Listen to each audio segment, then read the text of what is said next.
Hello everyone. आज की इस वीडियो में हम बात करेंगे work related application based problems की।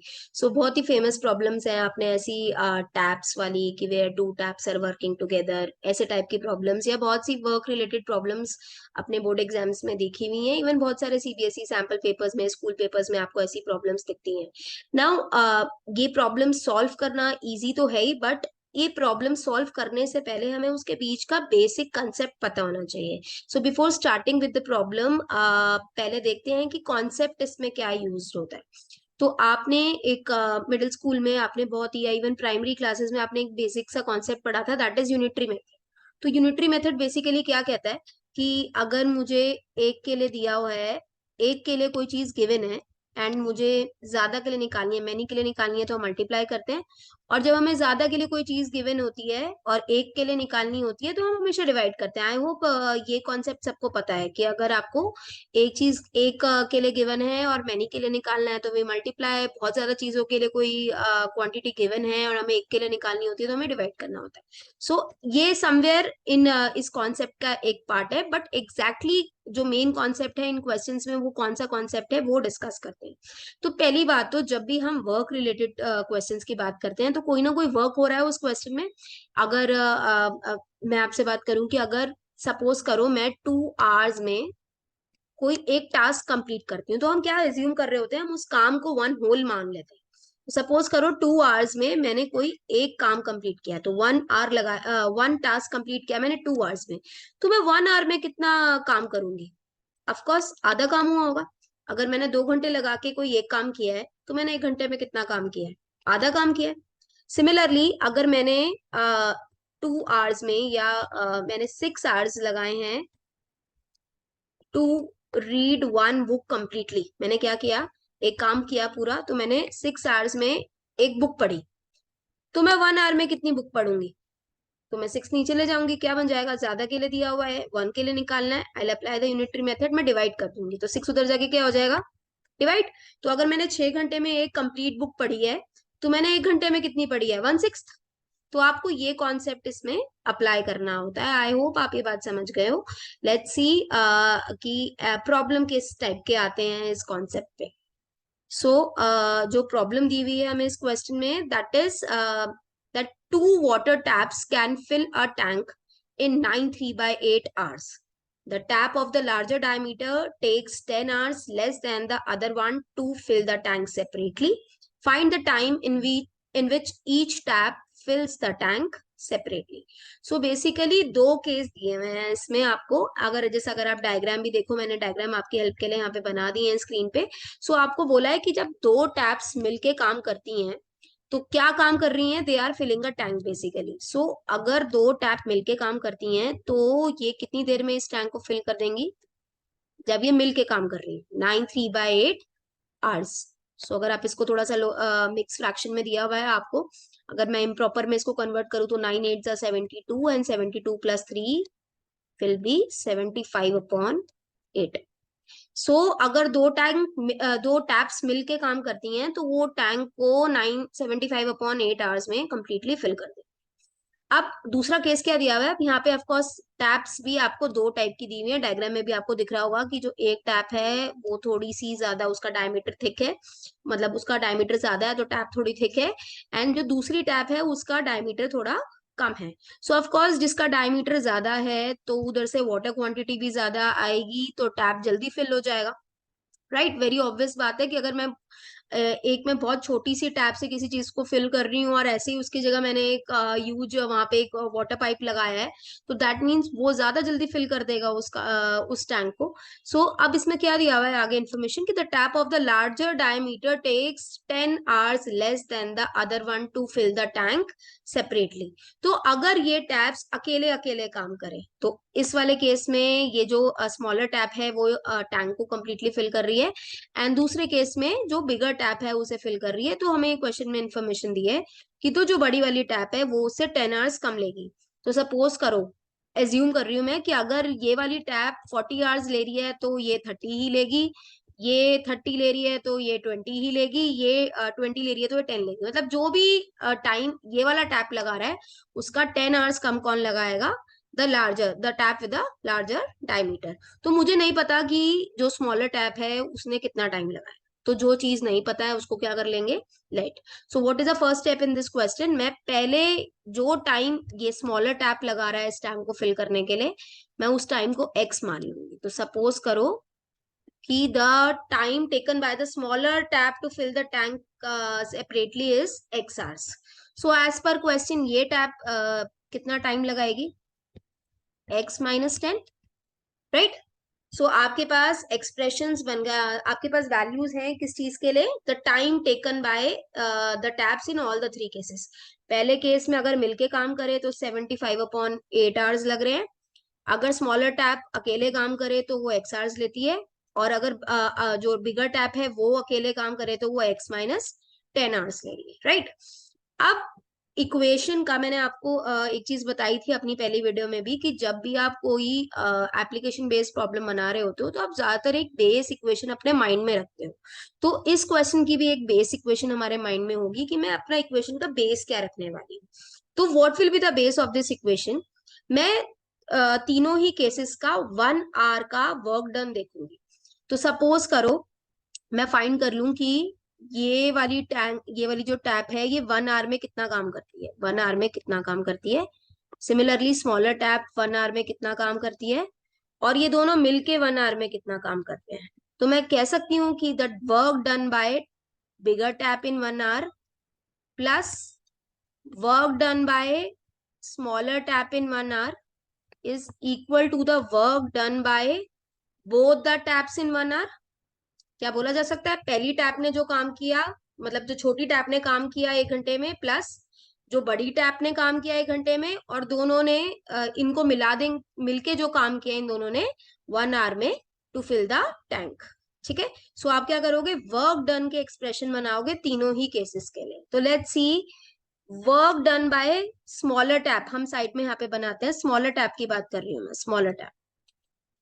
सो मुझे स्मॉलर टैप का केस पता है कि स्मॉलर टैप एक्स आवर्स में एक काम को कंप्लीट कर देती है, मतलब टैंक को फिल कर देती है। मैंने आपको पहले ही स्लाइड में ओपनिंग में ही क्वेश्चन के बताया था कि वर्क डन को हम जो एक टास्क हम कर रहे हैं उस टास्क को होल मान लेते हैं। तो एक्स आवर्स में अगर एक काम कंप्लीट कर रही है तो 1 आवर में कितना काम कंप्लीट करेगी, ये एक्स नीचे आके डिवाइड हो जाएगा, कितना, 1/x।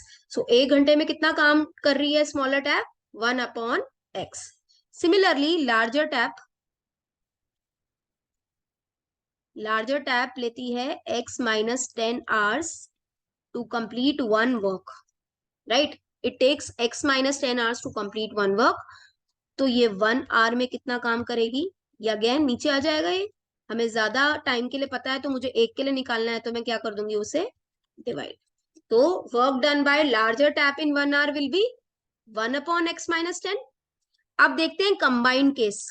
कंबाइंड केस में क्या हो रहा है आपके पास, अगर ये दोनों टैप मिलके 75/8 आवर्स में एक काम करती हैं, तो ये 1 घंटे में कितना करेंगी, अगेन ये नीचे आके 1 से डिवाइड होगा, तो 75 नीचे आ जाएगा और 8 कहाँ चला जाएगा, ऊपर। तो बेसिकली क्या हो जाएगा इसका, रेसिप्रोकल। सो दोनों मिलके कौन सा काम कर रही हैं, कितने देर में कर रही हैं, कितना काम कर रही है, 8/75। बेटा ये ध्यान रखना, ये जो एक्सप्रेशंस हैं these are for the work done in 1 hour. ये टाइम का एक्सप्रेशन नहीं है, ये आपका एक्सप्रेशन है कि 1 घंटे में कितना काम हुआ है। तो 1 घंटे में स्मॉलर टैप ने कितना काम किया है, अकॉर्डिंग टू क्वेश्चन आपकी इक्वेशंस क्या बनेंगी, work done by smaller tap in 1 hour, that is 1/x। इसमें आप ऐड करोगे work done by larger tap in 1 hour, वो हमने क्या एक्सप्रेशन बनाया है, 1/x-10, और दोनों ने मिलके 1 घंटे में कितना काम किया है, 8/75। सो ये आपकी मेन इक्वेशन बन गई है इस केस की। I hope the equation is clear. Equation का बेस सबको क्लियर है। इक्वेशन का बेस क्या है, work done by smaller tap in 1 hour, उसमें क्या ऐड करना है, कितना काम किया बड़ी जो लार्जर टैप है इन 1 आवर, और दोनों ने मिलके कितना काम किया वो आप अपनी राइट हैंड साइड पे रखोगे। तो work done by smaller tap in 1 hour plus work done by larger tap in 1 hour and is that is equal to work done by both the taps in 1 hour. सो अब ऐसी question को हम solve कैसे करते हैं? Basically आप क्या करोगे, इधर you will take the LCM. तो मैं x और x माइनस 10 को एज इट इज लिख लूंगी. I will take their LCM. x में क्या मल्टीप्लाई करूंगी, ये एक्सप्रेशन आए. x माइनस 10 इज मिसिंग और उस x माइनस 10 को आप क्या करोगे, न्यूमरेटर से मल्टीप्लाई. तो आई will get x minus 10 here. Similarly x minus 10 में क्या मल्टीप्लाई करूंगी, मेरे पास ये एक्सप्रेशन बने x एंड उस x को आप न्यूमरेटर से मल्टीप्लाई करोगे, you will get x and that is equal to 8/75. आगे सिंप्लीफाई करें तो x plus x that will be 2x minus 10. नीचे क्या बनेगा, x square minus 10x is equal to 8/75. अब आप नेक्स्ट स्टेप में क्या करोगे, आप इसको क्रॉस मल्टीप्लाई करा दोगे. तो अब क्रॉस मल्टीप्लाई कैसे होगा, 75 इस साइड चला जाएगा एंड ये पूरा एक्सप्रेशन ऊपर उस साइड आ जाएगा.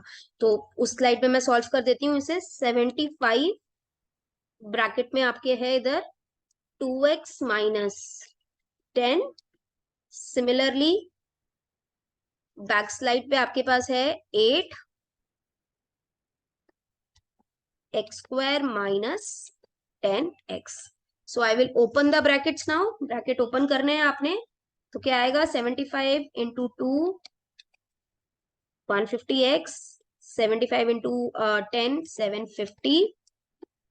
8 को x स्क्वायर से मल्टीप्लाई ओपन करेंगे तो 8x square and 80x. Again transposing करके उधर इक्वल टू हम माइनस 0 रखेंगे तो इधर क्या हो जाएगा, माइनस x 8x स्क्वायर. ये माइनस उधर जाके पॉजिटिव,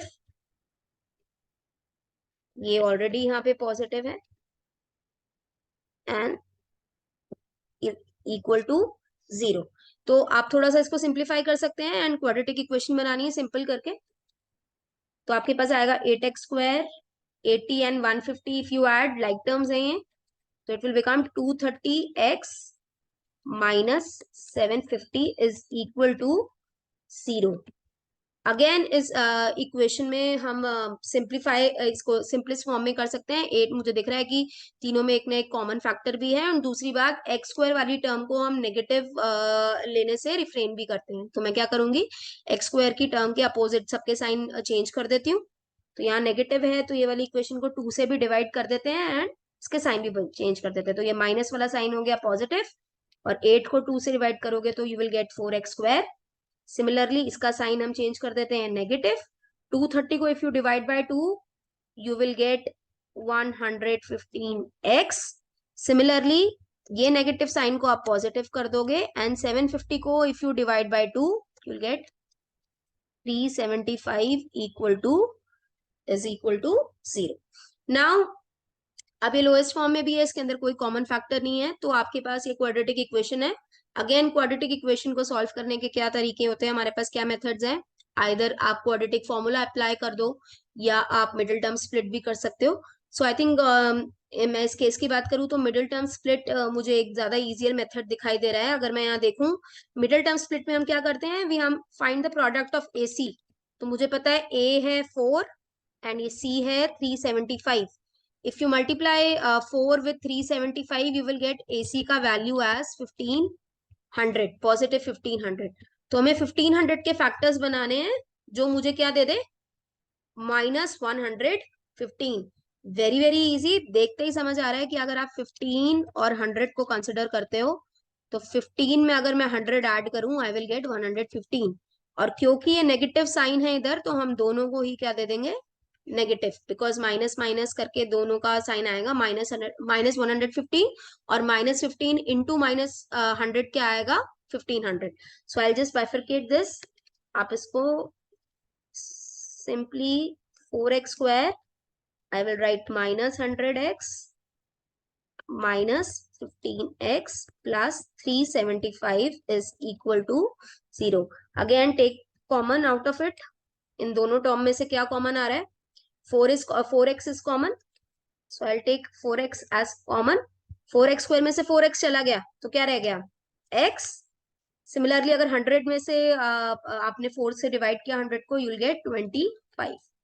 अब here what will you take out common here again, 15 is common, so I will take minus 15 as common and x will be left. And अगर आप 375 को minus 15 से full divide, you'll get minus again minus 25.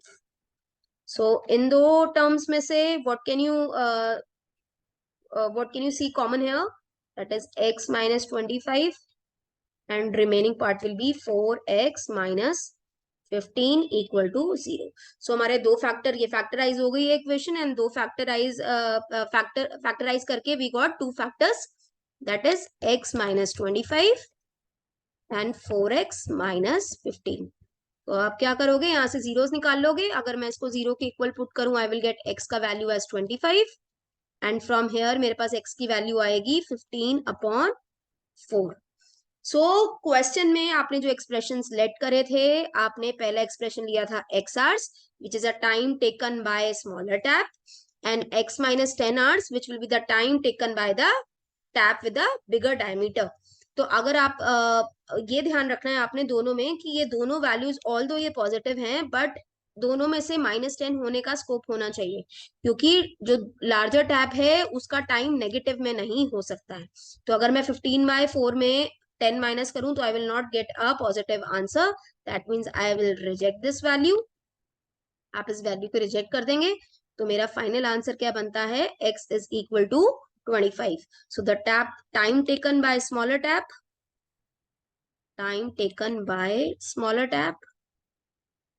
will be equal to 25 hours and the time taken by larger tap will be equal to 25 minus 10 that is 15 hours. So I hope आपको ये question clear हो गया होगा कि इन questions में आपको सिर्फ ये ध्यान रखना है कि आपकी बेस इक्वेशन क्या बने. So the base equation will be time work done bye tap 1 plus work done by tap 2 is equal to work done by both the taps together. I hope this question is clear to everyone.